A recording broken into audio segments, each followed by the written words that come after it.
Hello, this is David, and welcome to Equity Story. I'd like to thank one of my sort of really good members of Equity Story. He's a brilliant trader in his own right. Just sent me a really interesting video. But what it does, again, it's we do look at head and shoulders, but I think it just outlines the. It's nicely drawn, so I'll sort of show it to you. It outlines the head and shoulders pattern that you've got at the moment on the Dow Jones, and you can see this circle at the top of the head. And you've got the left shoulder and the right shoulder. You've got this sort of little bearish flag. Now this is on the Dow Jones on the weekly, and again, it's another chart where a little bit. See if I can get that's a better shot. And here you've got another same head and shoulders pattern, which is formed on the daily. These are pretty accurate. These head and shoulders patterns, and over time, I think I've learned to respect them a lot more and more and more. But it certainly lines up with our own trading analysis that I think we need to be careful out there, definitely in the market. There's another sort of interesting graph here, which I think is the German DAX on the weekly, and I think you can clearly see how that's also broken down with a lot of bearish sentiment. Just showing another interesting graph. I think this guy showed this again. This shows you how head and shoulders patterns can work. This was made last year. There's your head and shoulders, and there you see it break down here, which is sort of classic head and shoulders breakdown. And you know, as obviously as negative as this guy is on the market, there you can see obviously pretty good gold chart starting to form. I think all in all, that's it's sort of here you can see this classic head and shoulders pattern.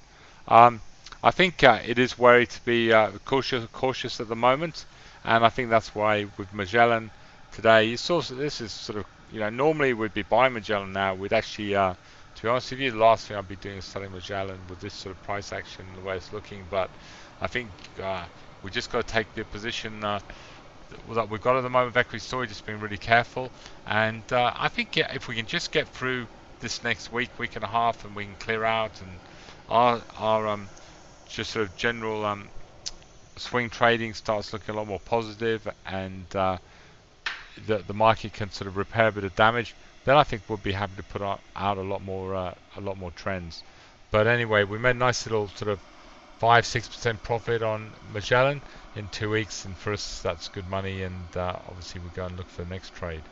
But our general sentiment is still just to be really cautious. We had obviously a fantastic day today. I mean, we had Wrap.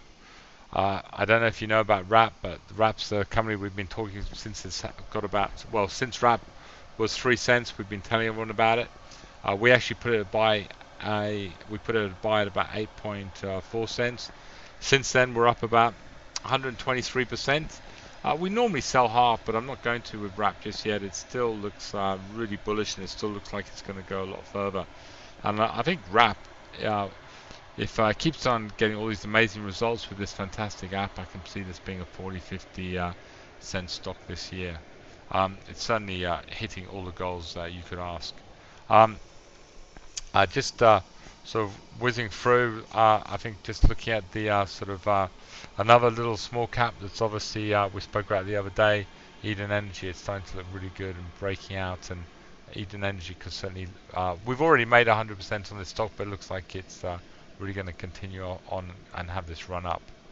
And just having a look at the buy signals, they did really well. Obviously, Spark bit of profit taking today, but I think JHC really hit that buy signal this week. It was up about 8.5%. So again, those sort of buy signals are continually doing really well. That's about it tonight. I think just cautious, and hopefully we can just get over the next 3 or 4 days, and I'm really would look forward to this market sort of starting to trend up a little bit, and we can start really riding some great trends and making a little bit of money. Just one other thing is the infamous MIGME. Still in a trading halt. I'm really expecting some exciting news from MIGME, and so hopefully that will lift that stock. Although it's what's it up about sort of about 55% since we said opportunity knocks. I think potentially this stock could this trading halt could obviously propel the stock a lot higher if the news is as exciting as we think it might be. Anyway, I'd like to thank you for listening to Equity Story, and we look forward to bringing this report tomorrow night.